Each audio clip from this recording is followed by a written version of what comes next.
Hey guys, welcome back to the channel. Welcome to another video.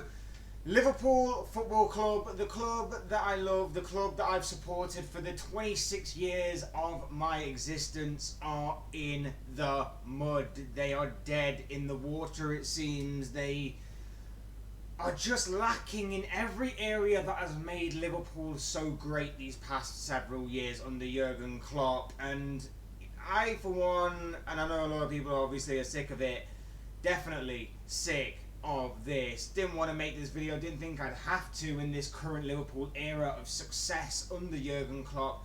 But yet again, here I am talking about the dismal performances, the disappointing results, and just the overall frustration of how a team that only several months ago was competing in every single competitive fixture in the English and European football calendar has just so much declined since then.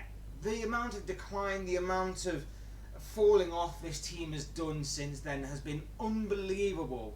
And of course there are reasons for that. We're going to explore that. We're going to be talking all about yesterday's result against Brighton and everything else in between. But before we do, we'd like to remind you if you like the video and also subscribe if you're new. Both things will always and forever be greatly appreciated. But for now, let's talk about the Liverpool, because I, for one, like I say, extremely frustrated by this. We'll begin yesterday with the result. Brighton beat Liverpool by 3-0. Epic result for Brighton. Brilliant result by Brighton. And with whatever I'm going to say in this video is not an excuse. It is only a reason as to why there is a decline. But let's get it out of the way first and foremost. Brighton definitely deserved it. Brighton were amazing. Brighton were phenomenal yesterday. And the only criticism I can really have of Brighton overall is that they didn't score more goals. That is genuinely the only concern. I think 3-0 rather flattered Liverpool somewhat. It was a performance by Brighton that was just so much better than Liverpool. It was so much quicker. They were so much sharper than the Reds in all areas. But honestly, I will say this. When is someone going to tell Jurgen Klopp that you can actually put 11 men on the pitch? Oh, wait, yes, of course, he did. It was just our midfield was like non-existent. Don't get me wrong, other areas of the pitch weren't great either. And there were other areas of the pitch that have not been great all season. But having said that, like I say, the majority and the common thread all season has been that midfield area. Yesterday, the entire team looked out of ideas. They looked lackluster. They looked just like they couldn't be bothered. They looked terrible yesterday, even worse than what we've seen throughout this season. And let's face it, there have been some terrible performances this season. Absolutely terrible performances in both the Champions League and the Premier League this season. But that one yesterday, for whatever reason, was somehow even worse. And like I say, the Napoli one earlier in the season springs to mind instantly when I think of terrible performances and how bad they were. Yesterday was god awful. No one could be bothered to run. No one could be bothered to show any composure, show any leadership on that pitch. No one could be bothered to try and fight on the pitch. It's all the kind of areas that we've praised Liverpool for over these past several years that didn't come to the forefront yesterday. And that's extremely worrying. Like I said, we've had some terrible performances this year.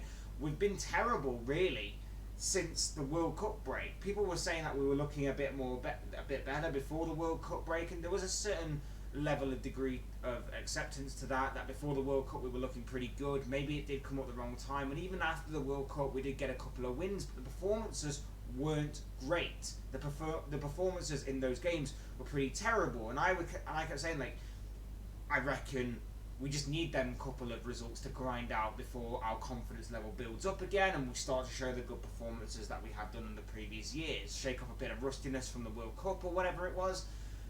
But the performances have continued to be bad, and somehow continued to be bad, and also continue to get worse as the past few weeks have gone on.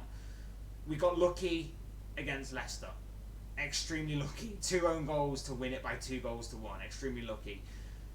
We then get absolutely beat by Brentford. And now Brentford at home, they're a very good footballing side, no doubt about it. Again, not taking anything away from Brentford, but we should be beating Brentford no matter what, if we want to be where we want to be and where we have been for the past several years. Shocking performance. It had been coming for a long time. Maybe that would be the wake-up call. Oh no, wait. We still went strong in the FA Cup and lost, or were very extremely fortunate to get a replay. A replay that's going to be played on Tuesday night. A game that, again, is away from home, and our away form has been terrible all season.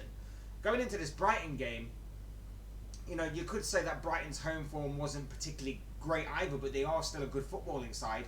But you have to look at the other side of the coin and go, well, Liverpool's away form is shocking. Liverpool's away form has been abysmal for the majority of this season. Hence why we got absolutely battered on that day. So yeah, we got an away game against Wolves on Tuesday night in the replay of the FA Cup third round. Don't know why there's still replays. That's another debate for another day, because in a condensed season is what it is. Why are we playing replays? We were lucky to even get a replay in the first place. Extremely lucky, in fact, thanks to VAR not working. And, you know, although that's not Liverpool's fault that VAR wasn't working, it's still pretty bad that we needed that to save our lives and to save our skin on that day. And then, of course, we come to yesterday's performance and yesterday's game. And like I say, Brighton are a very good footballing side, no doubt about it. But Liverpool Football Club should be beating these teams. And Liverpool Football Club should be on the way up in terms of climbing the table and getting better. And maybe, okay, the title race is gone, but we're still in the FA Cup, we're still in the Champions League, building towards that. But we're a million miles off the pace. We're a million miles off the pace in terms of a top four race. We're a million miles off the pace of even challenging Wolves, probably, let alone Real Madrid, who we got in February. Our season is going to be over in about 6 to 8 weeks' time. And there's nothing we're seemingly doing about it. Like I say, everything that we're fighting for this season is going to be gone within the next 6 to 8 weeks. It's absolutely dreadful, it's absolutely inexcusable, and it's downright embarrassing. Embarrassing that everything has seemingly crumbled within the space of 6 months, from having it built up to winning the Premier League, winning the Champions League, winning the Carabao Cup, FA Cup, everything else in between, and competing on every major front that there was to offer an English club at this time. And it's all completely capitulated within the space of 6 or 7 months.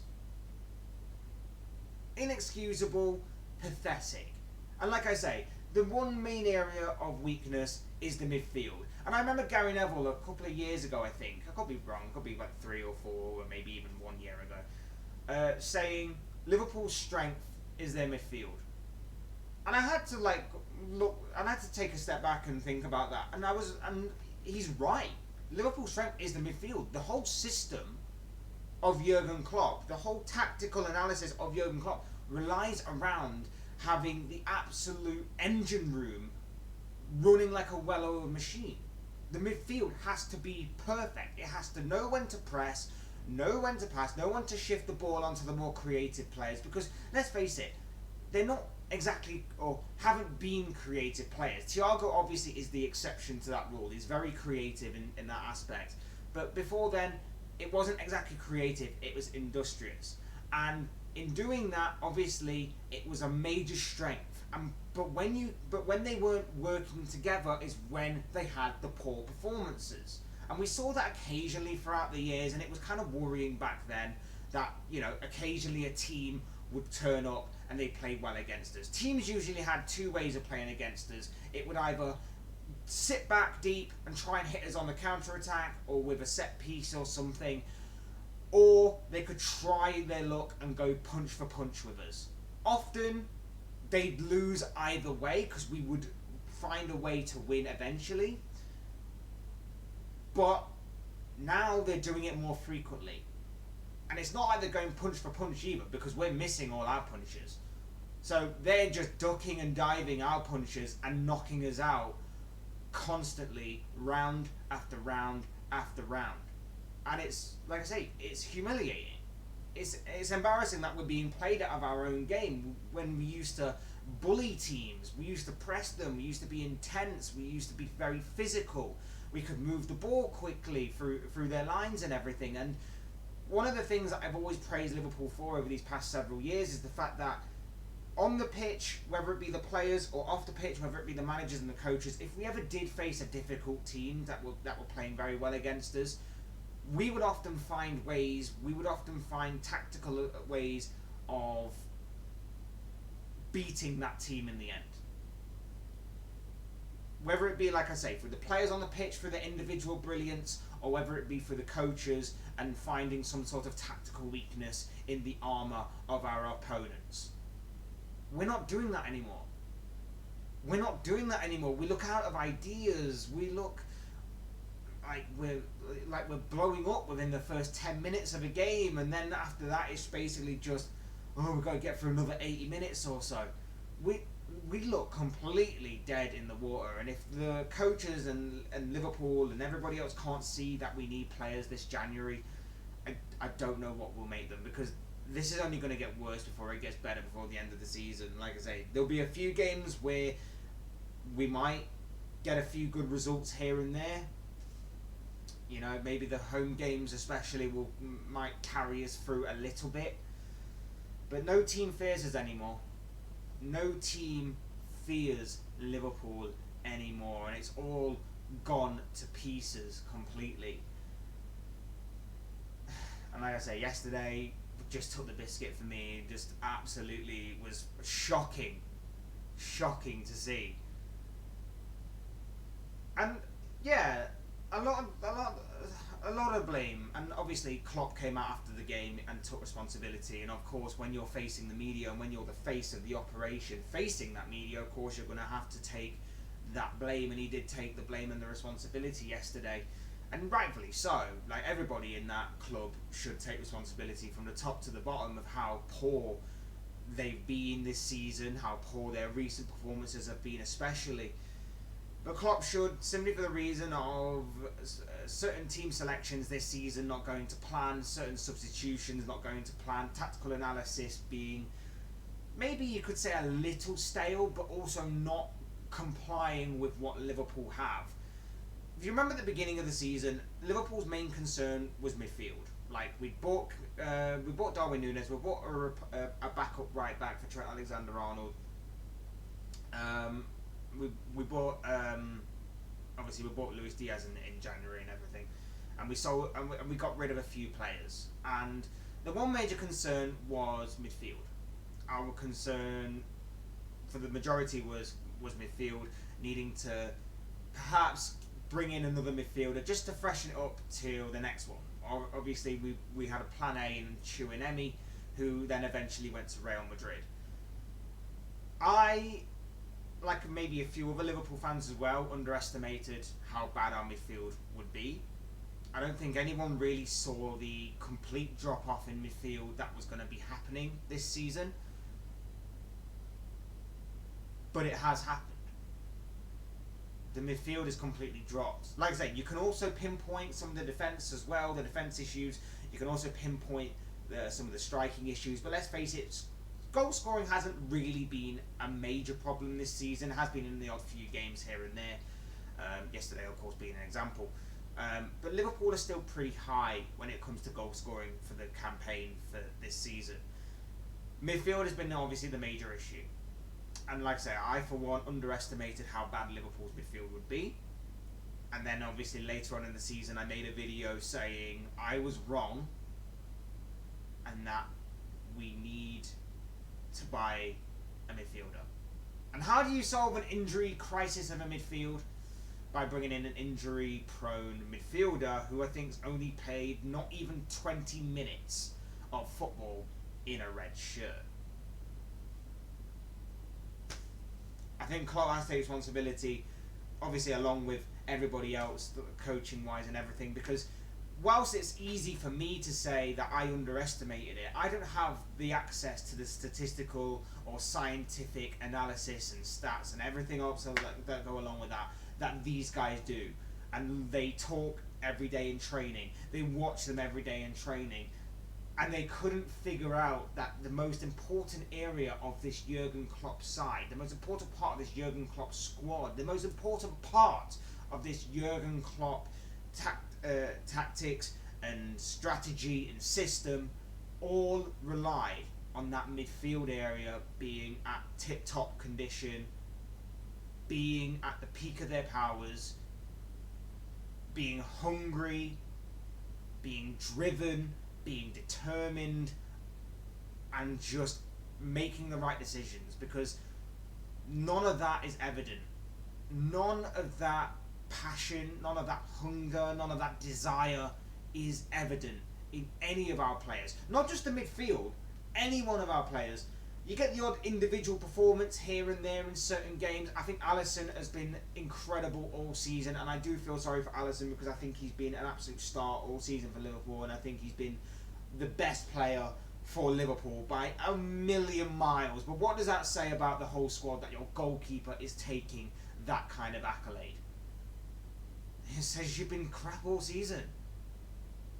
It says you've been terrible all season. And like I say, Klopp needs to take responsibility for that. FSG definitely need to take responsibility for that, for not investing more. And I keep saying this about FSG, as much as they have been a part of our successful era, and there'll always be a part of me that's thankful for that, and always being a part that set up Liverpool in the way they have done these past several years, they definitely could and should have pulled their finger out more when it comes to this kind of aspects of running a football club investment wise. They've done great to do everything that they have done behind the scenes, put the people in place correctly, everything eventually, but investment in the team has obviously been needed, and obviously been wanting more of these past several years that they just simply haven't done. And now it's come back to bite them with obviously how our team looks right now. They look absolutely shattered whenever they walk out on a pitch. They look completely dead in the water. Everybody needs to take responsibility for that. And like I say, it's just absolutely god awful right now when it comes to that kind of stuff.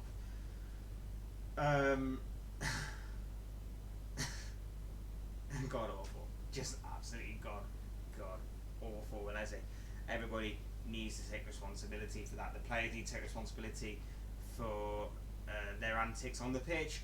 They need to start, I don't know whether it's just Jurgen Klopp's message becoming stale, or whether they're just not listening to him for whatever reason.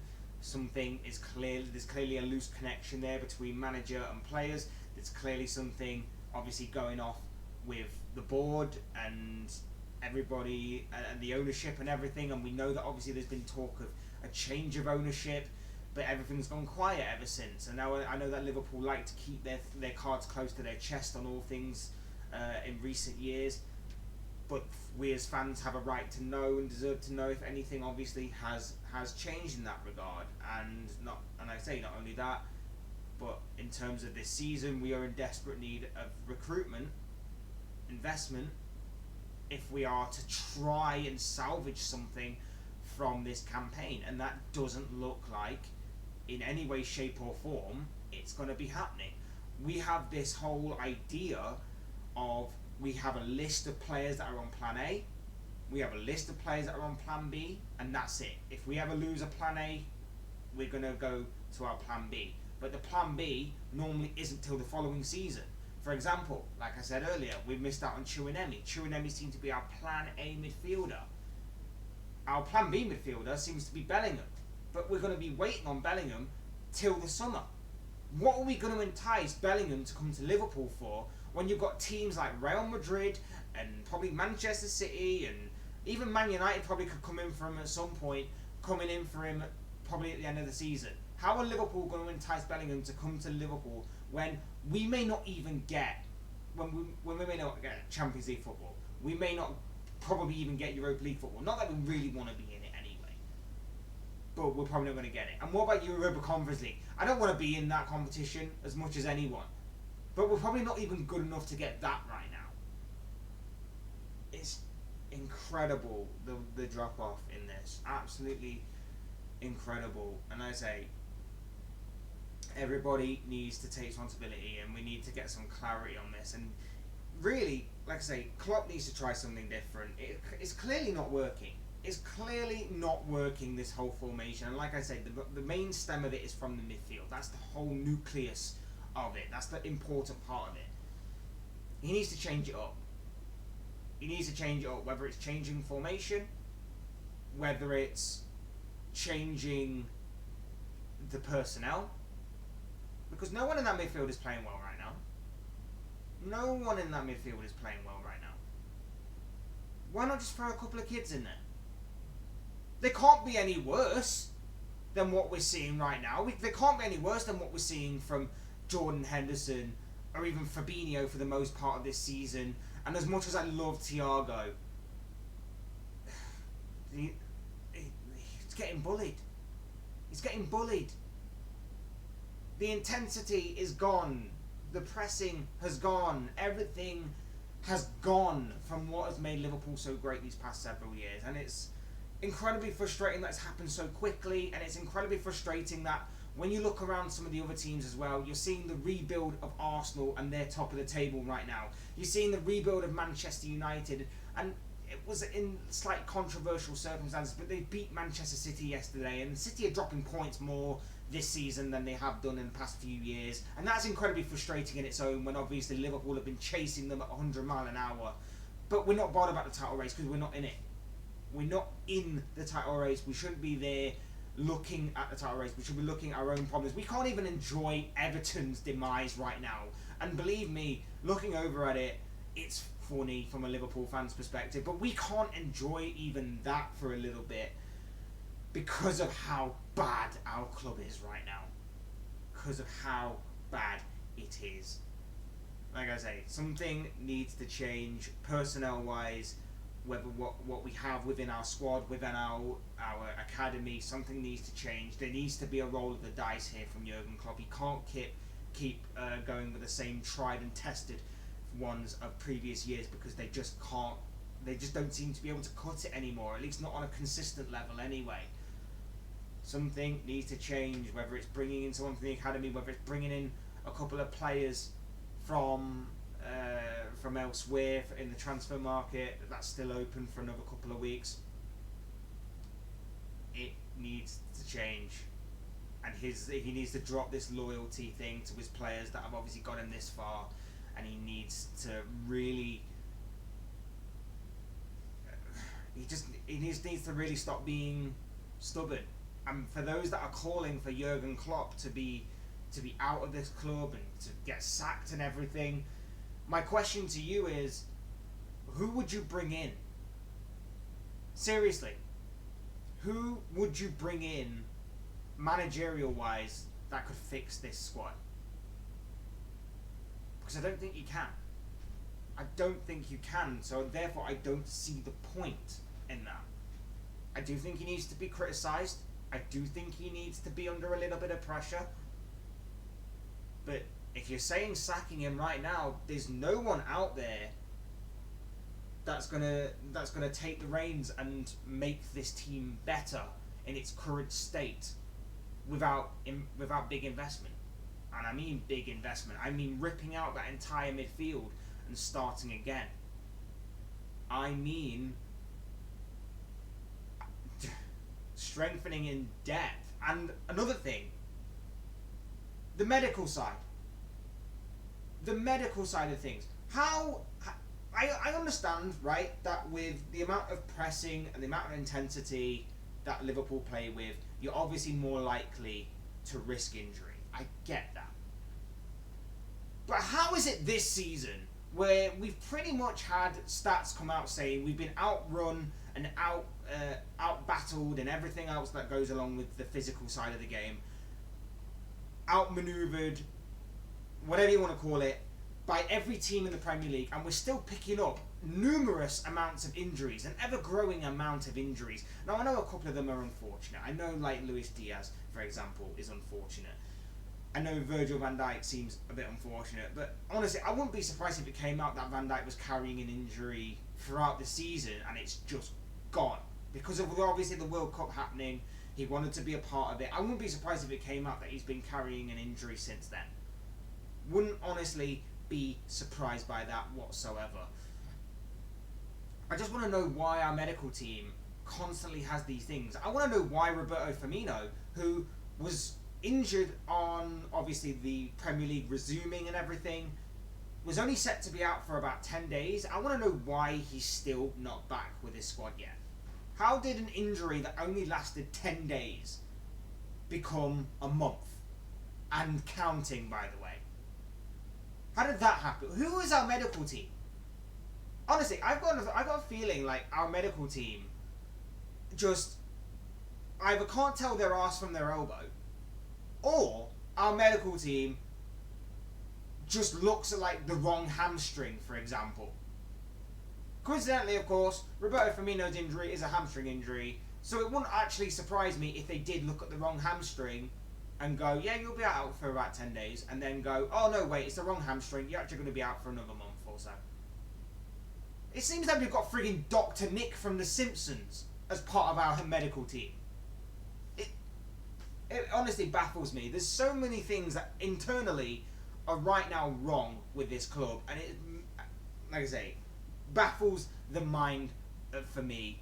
And there's got to be an inquest. There's got to be some sort of inquest into this. There's got to be someone looking into this and just pointing out why things have capitulated and gone wrong the way that things have.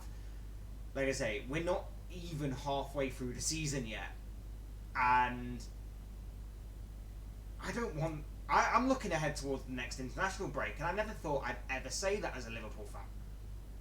I'm looking towards the next international break. I don't want to watch this boring, predictable football anymore, where Liverpool play the same way constantly, making the same mistakes, and the same results happen. It's boring. It's a joke. Ridiculous. Although I have to say, just saying all this has made me feel 10 times better about myself. But yeah, it's not looking great. And like I say, FSG and Jurgen Klopp need to pull their finger out a bit more. FSG needs to invest more. They need to go the whole hog. You've got Chelsea over in London spending big money on, a loan signing. I know it's a loan signing, but it's still a fair bit of money for a loan signing for the next 6 months.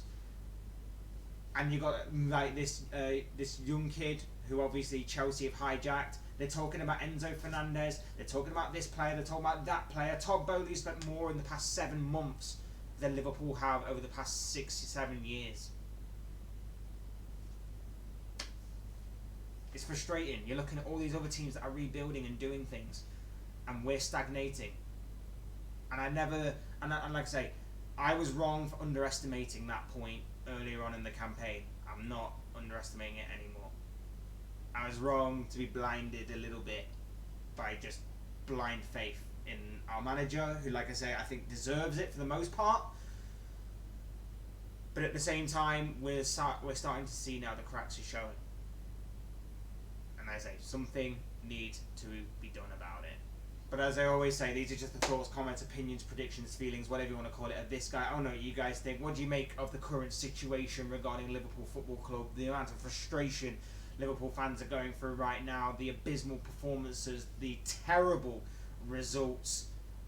What do you make of it all? What are your own thoughts, your comments, opinions, predictions, feelings, whatever you want to call it? I'm sure they'll make the interesting reading down below in the comments section. And I know that rival fans are going to be laughing at us, as we have done to rivals for the past several years. And let's face it, that's just how the circle of footballing banter continues to spin. We understand that right now, and we've got to take our medicine like we dished it out for these past few years.